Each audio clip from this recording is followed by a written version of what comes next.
Yo soy Santi Cirujeda, de Sevilla, y bueno, tengo conocimiento de arquitectura, bueno, de derecho, un poco de todo. Tenemos montado un estudio que se llama Recetas Urbanas, que hay diversa gente de varios países. También formamos parte de la red de arquitecturas colectivas. Realmente trabajamos en líneas muy parecidas, son líneas de realmente trabajar con las partes de la sociedad que normalmente las administraciones públicas o el sector privado no colabora, ni atiende, ni escucha normalmente, ¿no?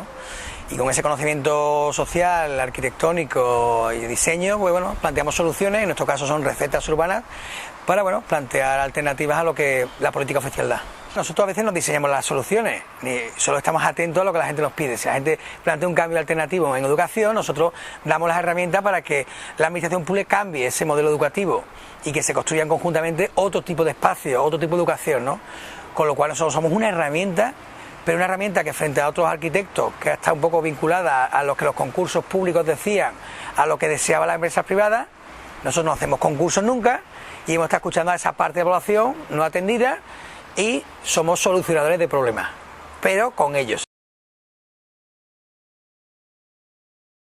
Bueno, dentro de nuestra experiencia de un montonazo de proyectos en estos 20 años, puedo contar uno de los primeros que también me transformó a mí, que es Aula Abierta en Granada, que bueno, un grupo de alumnos decide que dentro de la universidad necesitan un espacio para hacer una educación más abierta, y a través de nuestra primera arquitectura de autoconstrucción colectiva, desmontando un edificio y montando uno nuevo, pues realmente se genera un cambio en la universidad. Otro ejemplo para mí muy importante, ya en Sevilla, y puede ser la carpa, ¿no? La carpa nace del deseo de un grupo de personas, de muy poca gente, que frente a la ausencia de un programa de educación de las artes escénicas, del circo, del teatro, que realmente son artes que están en la cultura popular, cotidiana y contemporánea, y no son apoyadas en este caso en Andalucía, en Sevilla, pues dice, bueno, pues nos montamos un montón de colectivos y montamos un espacio escénico.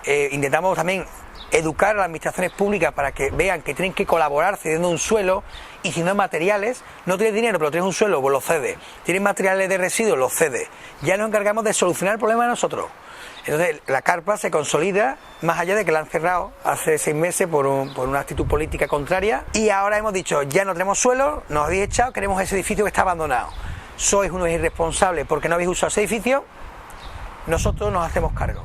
Ese es el cambio social y político. Tú no lo has hecho los deberes, lo hacemos nosotros, no te preocupes, y colaboramos juntos.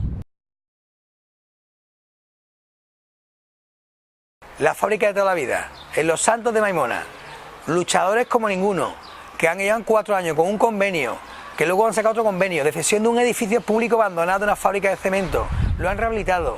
Sus objetivos son crear red allí en Extremadura, trabajar en temas sociales, trabajar en temas políticos, culturales, mejorar un patrimonio público. Magnífico. Hay partidos que nunca han mostrado deseo ni interés por ciertas pautas de diseño social y ahora se apuntan. Incluso hay empresas y firmas con las que podéis trabajar también, incluso el FAD, que bueno, nunca le ha interesado este tema social y trabajan ahora.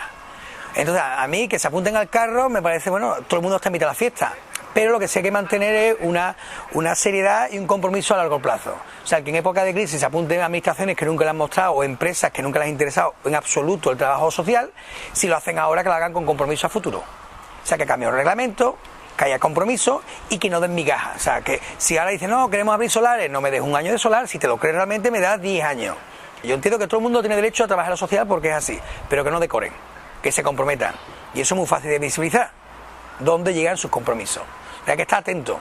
Lo social interesa, lo social es creativo, sale en medios, revistas que nunca le han interesado en diseño y arquitectura, lo social ahora se llenan las páginas, bien, pero con compromiso. Y en eso también tenemos responsabilidad de ser autocríticos nosotros, los creadores, los diseñadores, los arquitectos, para cuando juguemos con ellos, jugar a ganar. O sea, no nos dejemos que por 2 duros le decoremos a las cosas, no. Si vais a trabajar por 2 duros, yo quiero más tiempo, más inclusión de gente, más importancia. Si no, no jugamos. Eso está clarísimo. Para jugar jugamos solo, como siempre. Eso que quede claro. Mucha gente que viene de los precarios porque están desatendidos suele coincidir con gente sin recursos. Entonces ahí te dices, tú me la juego y trabajo por menos dinero. O ya me apagarás. O tú me ayudas luego a otro proyecto. No tienes dinero, pero tienes manos. Entonces haces otro tipo de economía. Economía afectiva, yo me siento mejor por colaborar con vosotros, vosotros mejor conmigo, he aprendido con vosotros y me vais a ayudar en otro proyecto. Con ese sector de gente con pocos recursos. Pero si hay recursos, aunque con un recurso se puede hacer diseño alternativo, o sea, y realmente transformador, pues se paga, seguro. Como educación de arquitectura no entiendo y creo que no hay escuelas que directamente, como en todas las disciplinas, estén enfocadas conjuntamente al trabajo en ver cómo puede esa herramienta universitaria formar a gente y al mismo tiempo participar activamente en procesos que necesitan ayuda que no viene de la administración. No creo que lo haya. Y es cierto que sí me siento raro porque yo fui expulsado de Sevilla también y porque no encajaba en absoluto allí. Y creo que otros equipos también están un poco fuera de juego de lo que es la disciplina de la academia actual, que sigue siendo un poco rígida. Y creo y estamos peleando unos cuantos y no solo arquitectos ni diseñadores y artistas, sino sociólogos, activistas y hackers, en montar un modelo educativo, un modelo abierto, donde se hable de ciudad, se habla de arquitectura, de urbanismo, conjuntamente con otras disciplinas.